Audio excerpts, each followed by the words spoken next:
I'm Charlie Bright of Gold Derby, and I am speaking with Megan Mylan, the director of the documentary Simple as Water, as part of our Behind the Lens Meet the Experts panel. First question I wanted to ask was, it's the five subjects are so compelling in this movie. What was the process like of identifying and finding these five particular stories to tell? Massive. I'm sorry to understatement. No, elaborate, massive, careful. Once we had landed on this perspective of coming into the story through the point of view of parenthood, right, and the choices parents have to make during wartime, and I had decided we were going to do this fragmented sort of vignette structure. We then did a deep dive research, pre-production, almost mini grad school of trying to understand what are the through lines, what are the commonalities of this family experience. And so, of course, first it's talking with as many Syrians who had been through it as possible. I had made a film called Lost Boys of Sudan that focused on a refugee group before and had some contacts through that. So I reached out to those relationships. Every conversation led to two more conversations. And you start hearing that there are these thematic through lines. But then, part of the reason for this vignette and multiple country structure was to try and share the scale of this displacement, the scale of the exodus. And so we were looking in many, many different countries. One of the focuses is that most refugees go to neighboring countries. So we were looking at Jordan, Lebanon, and Turkey, right? And so similar, then you're looking at Germany and Sweden and US. So the way I worked is we had two Syrian co-producers who worked across storylines, but then each vignette had its own family, had its own particular crew. And one of the hateful things about the Syrian conflict is that half of the country has had to flee. An upside for the pre-production of that is we had a wealth of Syrians who were refugees themselves, stuck themselves in these countries, who we could pull in for these small crews. And so then I would send out little teams. Often it was a freelance journalist paired with a Syrian, either a journalist or someone who worked in the social services and refugee aid. And they would go around meeting families. And then you're looking for, that spark that makes for good cinema, somebody who has some magic to them, but most fundamentally, somebody who wanted to share their story, because that's the most significant collaboration. And it's all about what layers they're going to share to us. So it was, definitely more time spent in pre-production than actually filming. And a lot of it is trust and relationship building.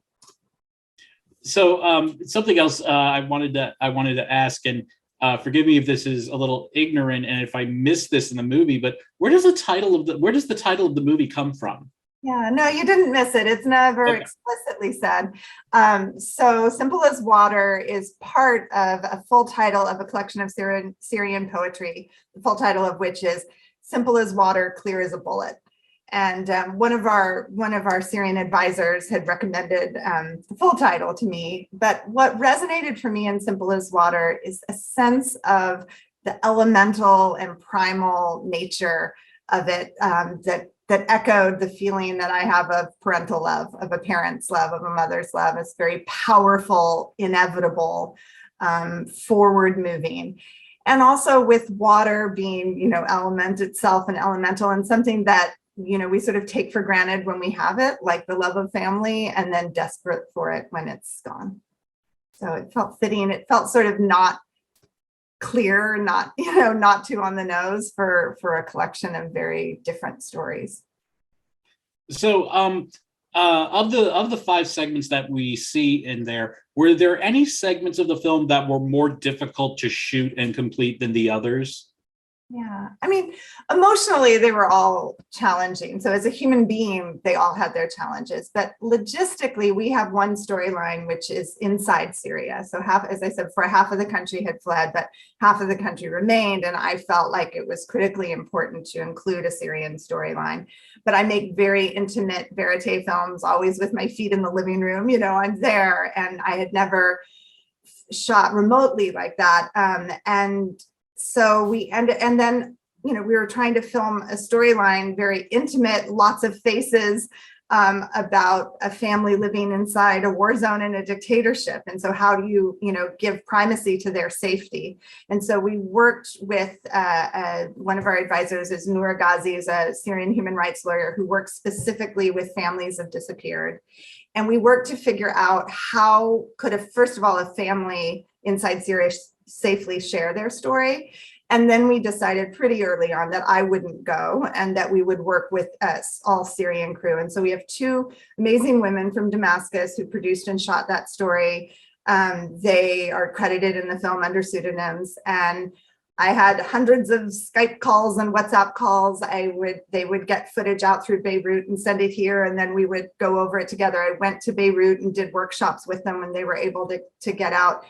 But it was, it was a challenge, but that chapter is this trust that they built with that family. I wasn't on the phone while they were shooting. It's this very sacred kind of connection in verite that you just let things unfold. And so there was no need for me to be in there, pestering. All of our conversations happened before the cameras were rolling, but, it was a challenge, but I feel like in the end, it was worth it.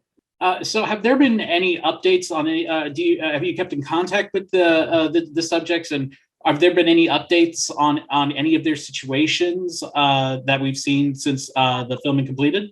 Yeah, the where are you now is always, you've done your job if people want to know, what's going on. So very much so. Again, one of the advantages of having our local crews is that the relationships predate our filming and then they can continue. And, to a varying degree, some people want to stay in touch and want, to continue building a relationship, and others don't. And, that's their prerogative. But see if I can run through it. It is 5 stories, so there's a lot to update. But starting at the end with Germany.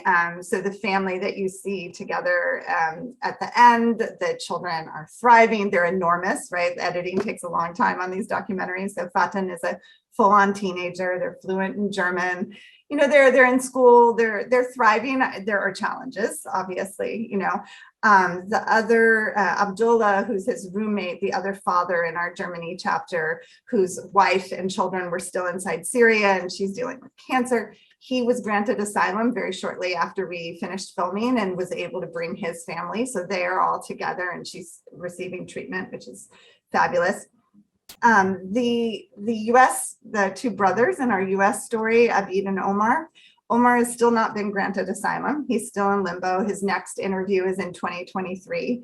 The whole system is backlogged, for what's happening at our borders and COVID.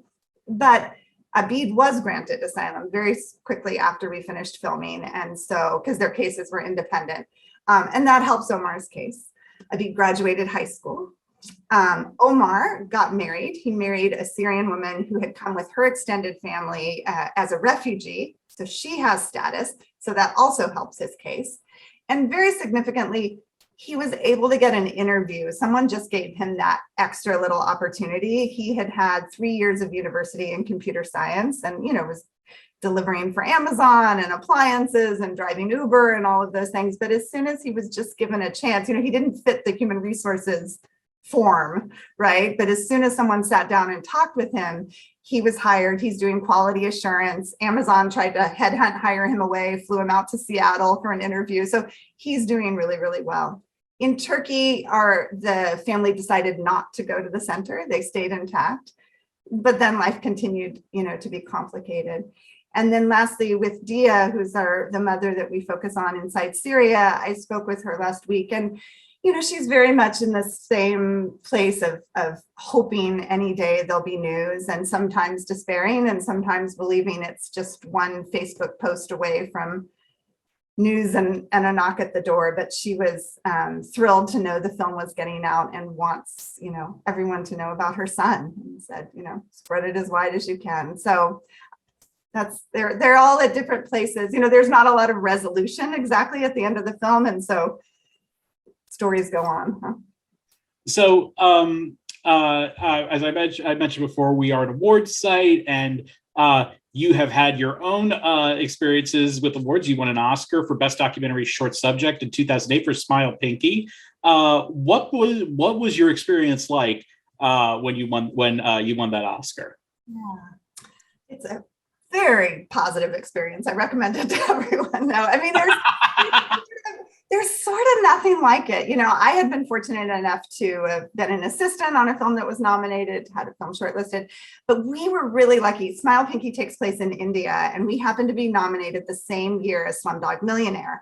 And so all of India was paying attention to the Oscars in a way that they don't normally. You know, obviously it's a massive film country, but really we're focused on the Oscars. And so there was just an enormous amount of coverage and enthusiasm, this really intense embrace of our film. And we did, after we took the Oscar back, and the people in the film and the people that my producers and crew in India, and we traveled all around, and we were on the front pages of all of the papers, and Pinki met with the prime minister and the president, and all sorts of good stuff happened. You know, she got the road to her village was paved, and there were new wells put in, and metal roofs. And so it was an incredible wave.